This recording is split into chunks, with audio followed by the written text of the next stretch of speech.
So I'm missing some footage when I was putting this video together about the squeaky noise from the last video. Kind of sounded like a turbo. It would get all high pitch, and it was this pulley right below this water neck down here. Yeah, it was that one right there. Anyways, that's what it ended up being. I replaced it, and then the overheating issue. Fans weren't coming on when they were supposed to, so I put my own switch in. So I'll go over that, put the hood on, and took it for a test drive. So I have no test drive video, no footage of that, but next video I will. So we'll check out this overheating issue and what I did to solve that.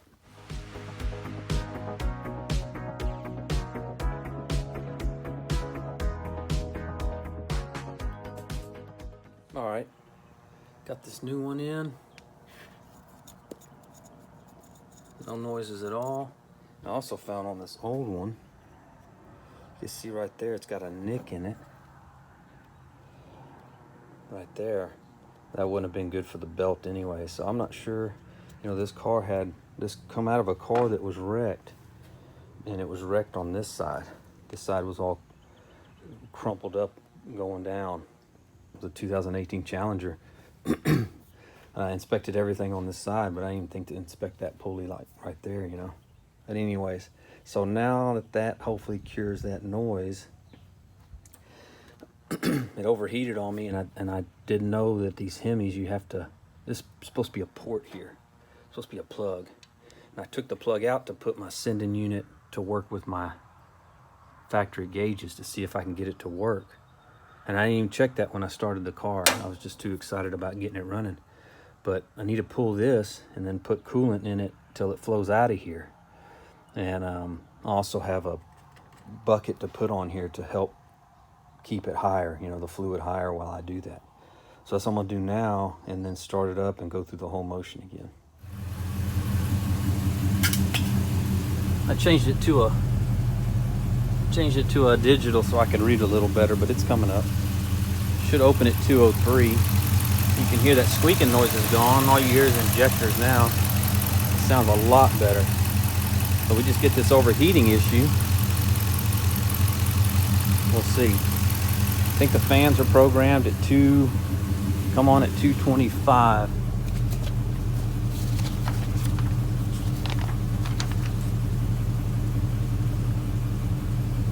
Yeah. So we'll see. The only other thing I can think of is this upper hose might be too much of a bind, but it shouldn't be.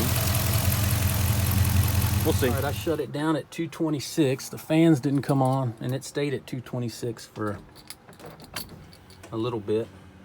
There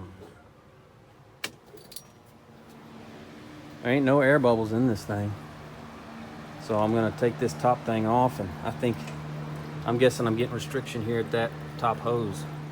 Or it's gonna run that hot, but the fans didn't turn on, so I'm gonna button this thing up, and I don't know.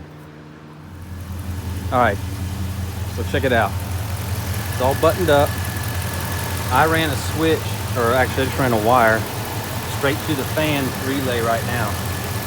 And the fans are on. They're still burning some of that stuff off. I hate the smell of coolant. And it's gone down. So I think I'm gonna run a separate. I don't like that it gets that hot. And it got over 225. See, it's going down.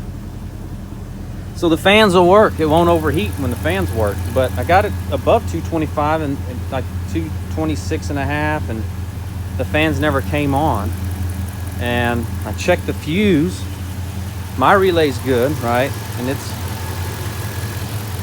I checked this. This is the relay for the cooling fan. There's the fuse. I swapped it with the starter. It's good. The fuse is good. I can take this wire, which is my signal from here, put 12 volts, and the fans work. So I'm not 100% sure why the fans aren't coming on. at 225. Or if I can change that a little lower. See, now I'm down to 201. So I can just keep it like this. I mean, not keep it like this, but put my own fan switch. I think that's what I'm gonna do. Yeah, I think it's gonna work this way. I get scared about that temp getting that high. Fans are still on, I'm at 199. And I understand when I start driving, you know, doing 70, but I'll just put a new switch in. I mean, a new temp switch. Thought I had one. Okay, so I ended up putting my own switch in. So that's what I put. I got this off of Summit Racing. It's a 210. I think it's kicks on, or it grounds at 210, and then it opens back up at 195. And so I just rigged up my relay to now be off a ground trigger. And I got 2 wires here because I got one that comes inside, because if that switch ever goes out, I have a switch under my dash. And so I can control it from inside if this switch ever fails, you know. But put the hood on, make sure all this stuff is cleaned up, put the hood on, and really I guess take it for a longer drive. I got the hood back on.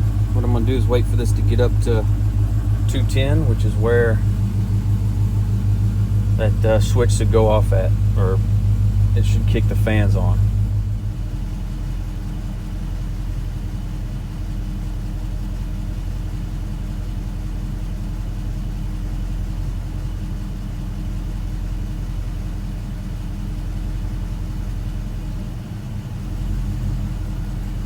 All right, so it took a little bit, but I can hear the fans going. 210.2, it hung around there for a little bit, and then they finally kicked on.